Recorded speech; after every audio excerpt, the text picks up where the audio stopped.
Il est considéré comme l'un des plus grands pianistes de sa génération, mais aussi comme l'enfant terrible du milieu classique.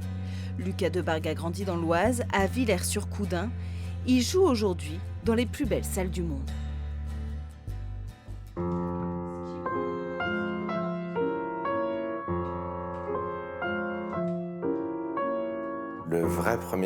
La vraie rencontre avec la musique classique, pour moi, s'est passée avec un enregistrement d'un concerto de Mozart.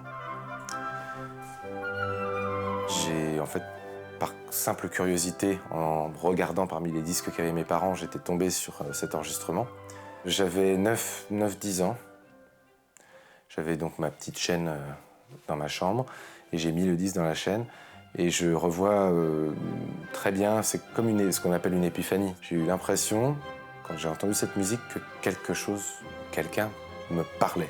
Et que pour la première fois de ma vie, c'était un langage que je comprenais et auquel j'étais sûrement en mesure de répondre. En tout cas, je bouillonnais de l'envie de répondre à ce que j'entendais. C'est à ce moment-là que vous avez décidé de commencer le piano ? J'ai compris que le piano me permettrait d'accéder à beaucoup de musique. J'ai commencé dans une petite association. Il est vrai que je suis allé très vite, j'allais plus vite que les autres. Et au piano, j'avais les doigts aussi qui se déliaient très vite. J'arrivais à jouer les morceaux que travaillait mon professeur. Et là, il y a eu l'idée de pouvoir rentrer au conservatoire de Compiègne. J'ai donc terminé les études, je ne pouvais pas aller plus loin. Donc tous les cours de solfège, j'étais avec les adultes, tout ça. Et je devais faire il me faisait passer à chaque fois, il me faisait sauter les classes et je faisais 2 ans en 1 an, quoi. J'étais surtout ravagé par la passion pour la musique. Tout mon argent de poche passait dans les partitions. À cette époque-là, on ne trouvait pas toutes les partitions sur Internet en libre service. Donc je gardais de l'argent d'anniversaire ou de Noël de côté. Et puis quand on allait à Paris avec ma mère, je dévalisais la librairie musicale. Vos amis à l'époque comprenaient cette passion ? Pas du tout. Non, c'est devenu la passion pour la musique classique chez moi très très vite. C'est devenu un jardin secret que j'alimentais avec beaucoup de gourmandise, mais que je ne pouvais absolument pas partager avec qui que ce soit autour de moi. C'était parce que ça n'intéressait personne. Ça ne faisait pas du tout partie de mon bagage éducatif. Mes parents ce ne sont pas eux qui m'ont transmis l'amour de la musique classique. Vous n'avez pas un parcours évident pour un pianiste. Vous avez même fait une pause de 5 ans. Qu'est-ce qui vous fait revenir au piano après cette période d'arrêt ? Ce qui me fait revenir au piano, c'est une rupture amoureuse très violente, la première que j'ai vécue. Le besoin de retrouver une colonne vertébrale, de retrouver de la structure, de remettre de la structure dans ma vie. Parce que j'étais en morceaux après cette rupture. J'avais pas d'ambition professionnelle, je savais pas où aller professionnellement. Donc je faisais des petits boulots, je gagnais ma vie. Une grosse période de doute. Énorme période de doute.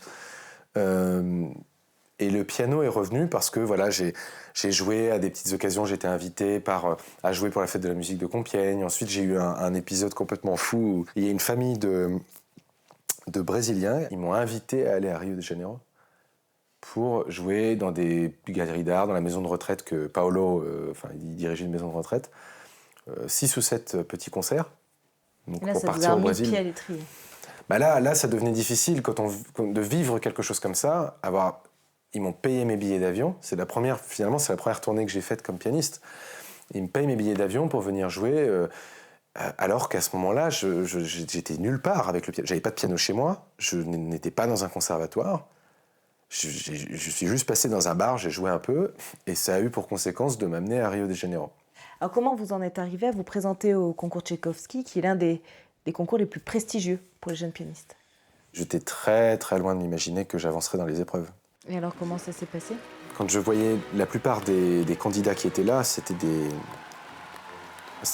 bulldozers de concours, quoi. C'est des gens qui avaient le même âge que moi, voire plus jeunes, mais qui avaient déjà passé, pour certains, des dizaines de concours internationaux, qui étaient dans le circuit depuis des années, qui avaient déjà joué avec orchestre. Moi, j'arrivais là, j'avais pratiquement jamais donné de concert.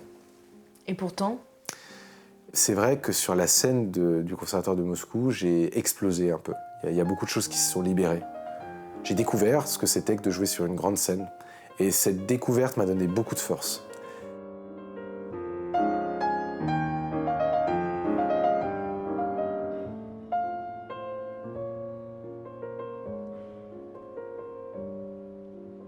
Et donc, le résultat?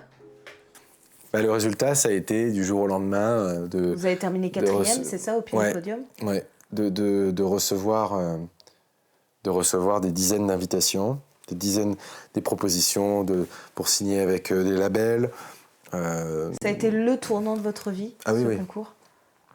Tournant, vous imaginez, j'étais perçu comme un loser. Et d'un seul coup, du jour au lendemain, vous êtes perçu comme un winner. Et la finale a été vue par 6 millions de personnes. 6 millions.